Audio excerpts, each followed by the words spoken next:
Eastern Montana is celebrating our veterans in a very special way.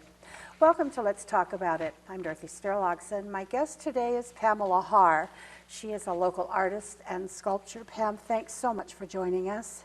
Well, thank you. It's a pleasure to be here. You were commissioned to do a sculpture for the new Northeast Montana Veterans Memorial Park in Fort Peck. Tell us a little bit about the park first, Pam.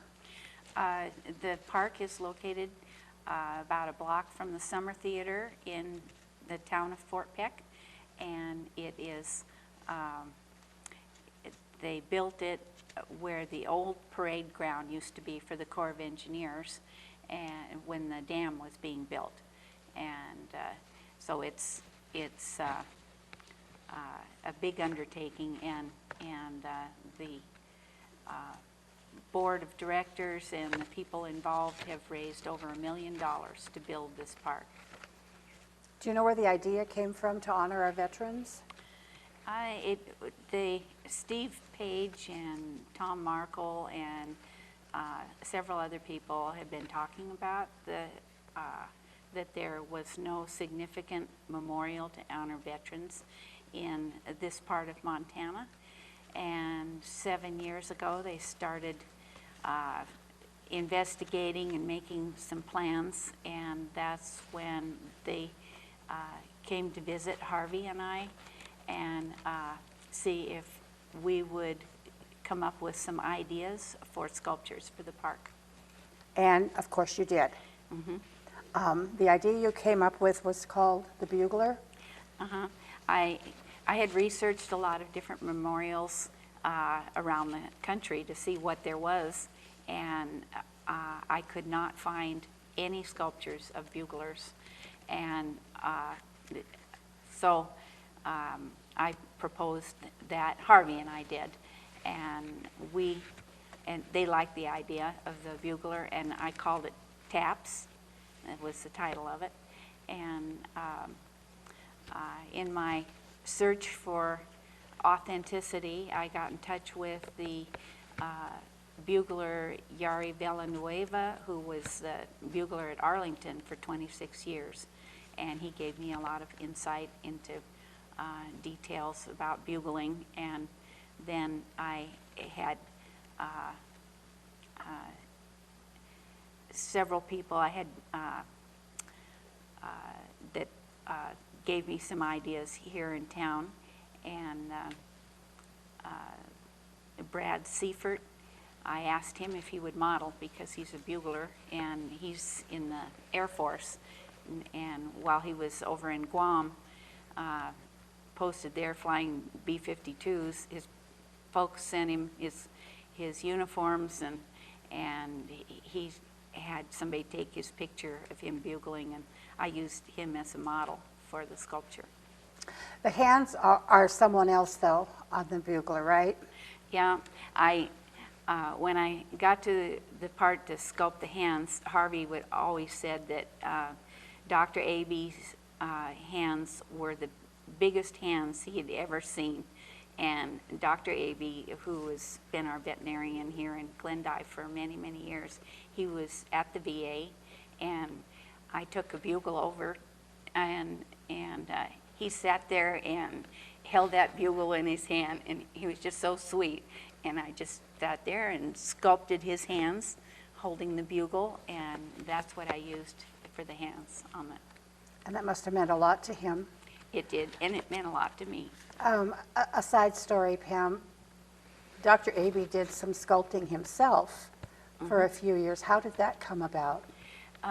Harvey and Doc were really good friends, and Harvey saw that he had some talent in sculpting, and he needed something to do in his spare time, which I don't know how he found, but Harvey helped him to learn how to sculpt and showed him how to use the clay and the wax and get things cast in bronze. And they turned out beautiful? Mm-hmm. Beautiful. Yeah, in fact, there's a couple of Doc Abe's sculptures in Stockman Bank. Okay, so back to the Memorial Park. How long did it take you to put this sculpture together?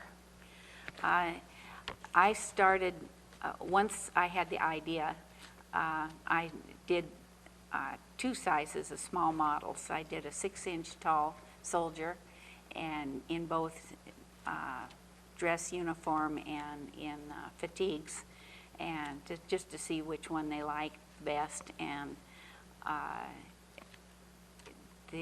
then I did a 12-inch tall bugler in fatigues and wearing a beret, and that I had enlarged in foam, and the people at the foundry in Billings Bronze sent it to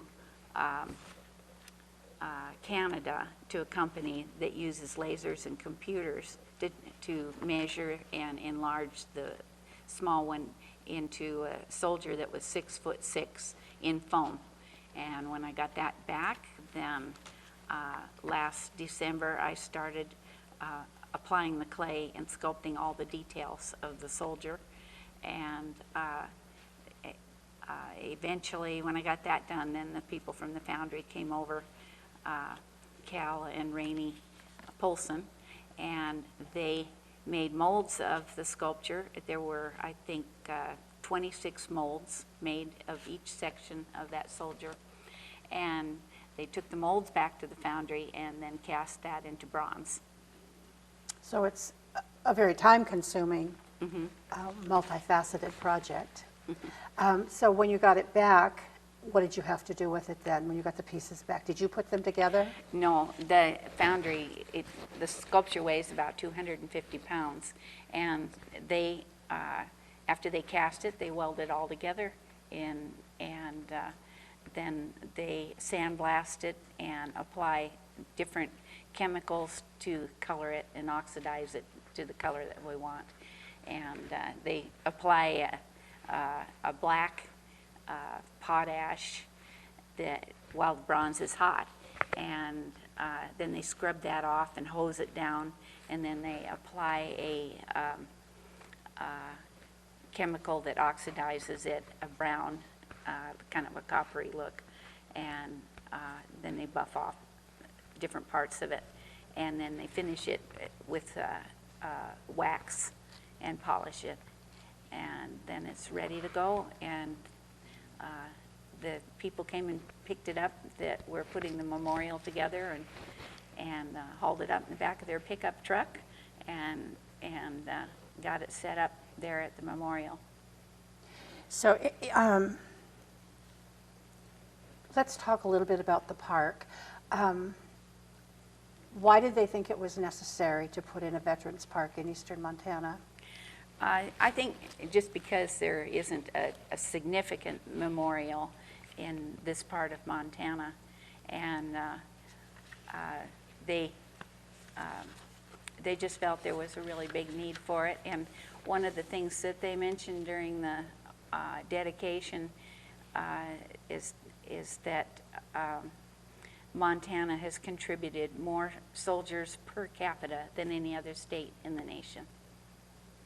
In addition to your sculpture and a beautiful array of flags, there's also a black granite wall. Talk a little bit about that, Pam. That's a wall of memory, and on the wall are different plaques for soldiers that have served in the military. And they don't have to have been raised here, but if the family or people have lived in this region of the country and they want to purchase a plaque for the wall, they can. And if they're ancestors, you can go clear back to the Revolutionary War, and the plaques are $225 a piece.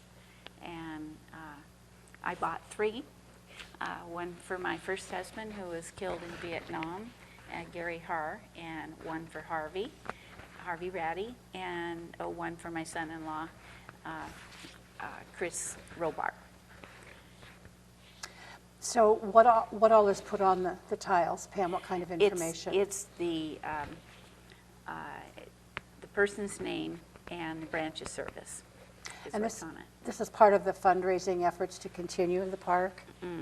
Yes, even though $1 million has been raised and for the park and they don't owe any money, there's still a lot of features that they would like to add to the park.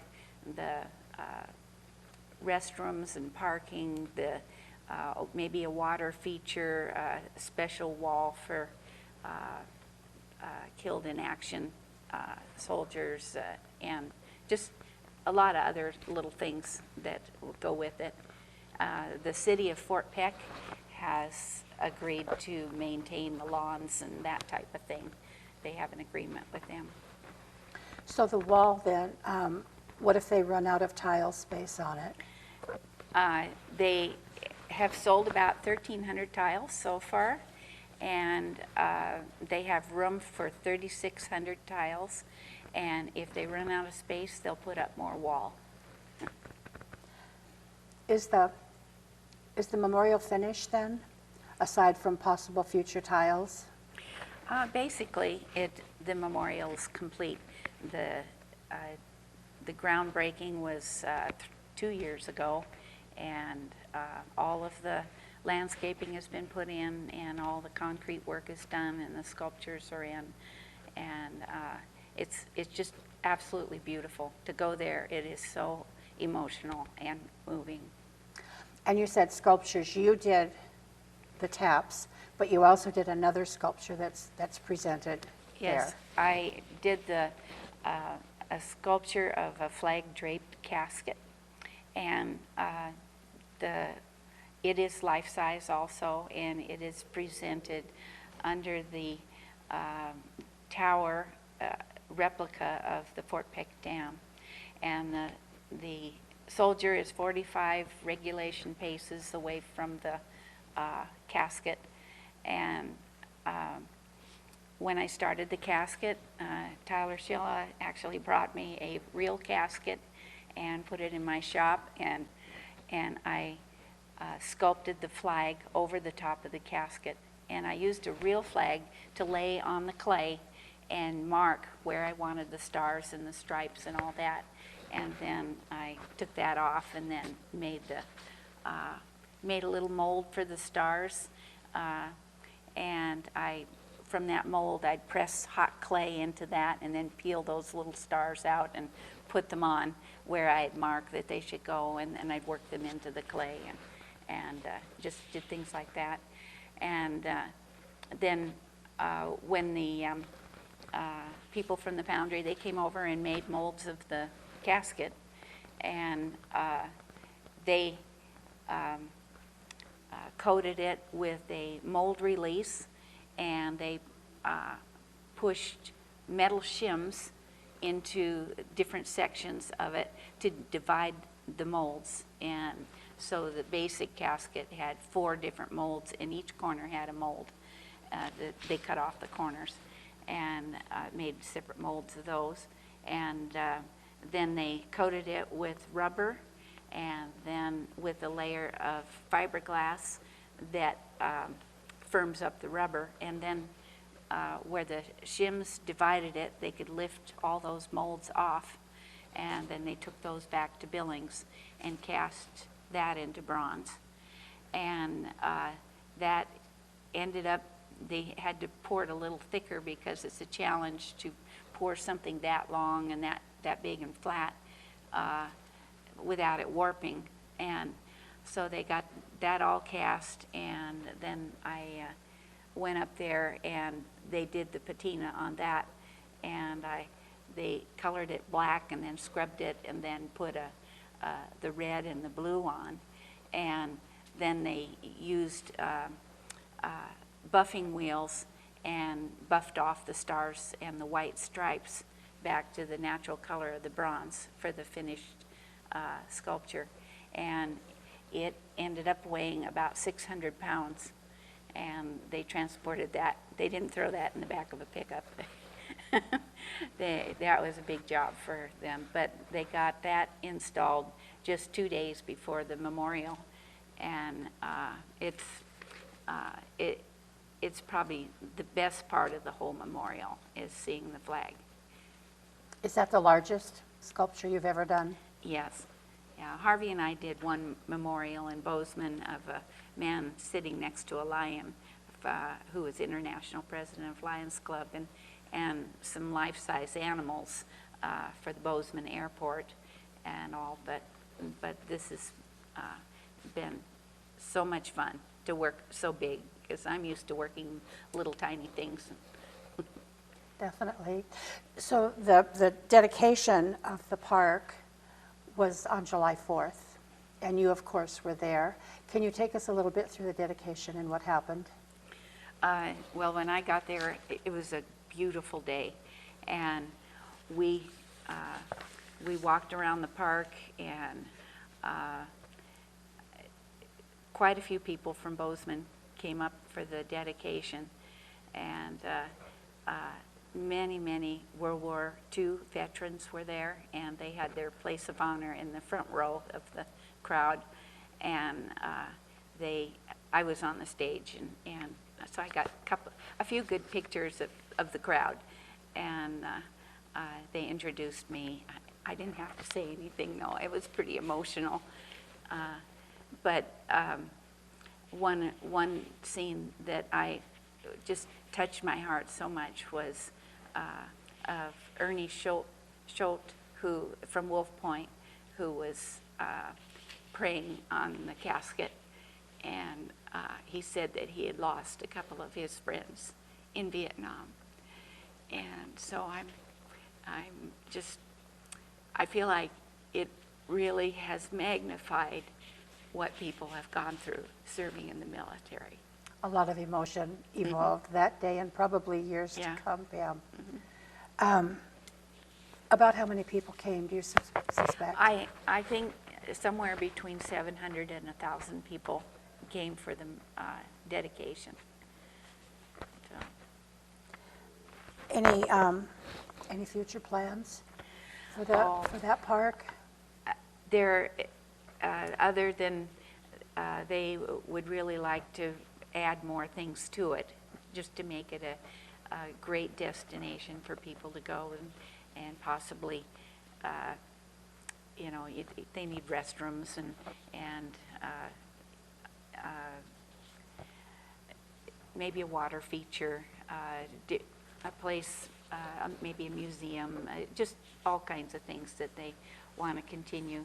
They also have benches that people can donate and have, and I think they're $2,500 for beautiful black marble benches that are around the park, and they'll add more of those. In your huge collection at your shop of sculptures, you do have the bugler in a smaller version for sale. Is it a limited number that you have, Pam?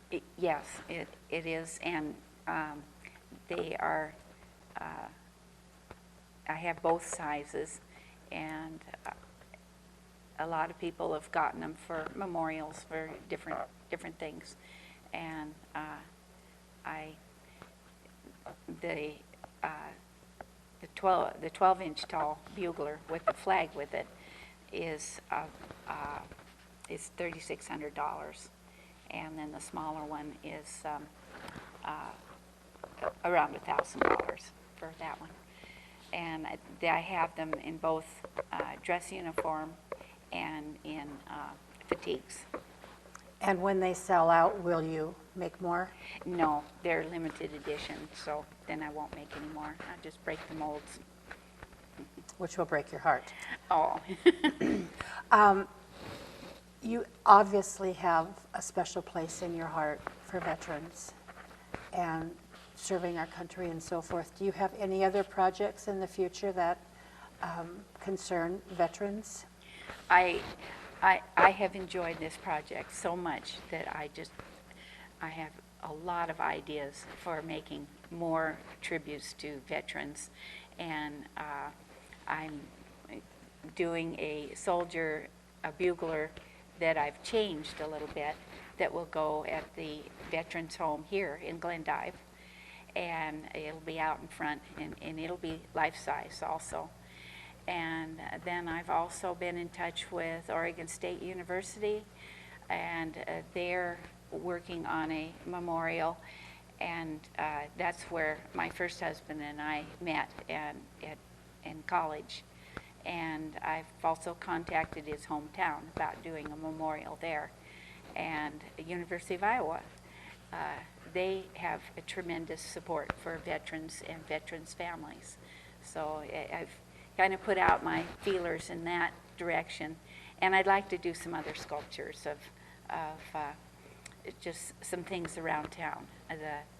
I'd like to do a family of saber-toothed cats in front of the Glendive Dinosaur and Fossil Museum, and I can just see 3 dogs sitting by a mailbox waiting for the school bus, it's called, and I can see that in front of the high school every time I go by. And so I'm just full of ideas to make more of the bigger sculptures. It's been a real thrill to work in such a large size. At one point, did Harvey have a eagle commissioned? Yes, when Ron Marlene was our congressman, he got us in touch with the Pentagon, and they commissioned Harvey to do a series of different eagles, and that they used as gifts to foreign dignitaries. And so the Joint Chief of Staffs and the Strategic Air Command and some of the different generals that were going overseas would take those eagles and give them as gifts. What an honor. Let's talk a little bit about your shop that you have, where it's located, and your hours and so forth, Pam. I moved everything out to our home, and we have our gallery in our home, and that's out on the highway 16, about 4.5 miles out, across the highway from Deer Creek School. And I try to keep a good inventory of different things for people if they have a last minute gift that they just remembered they needed to get. And I ship all over the world. I've shipped some pieces in the last year to Australia.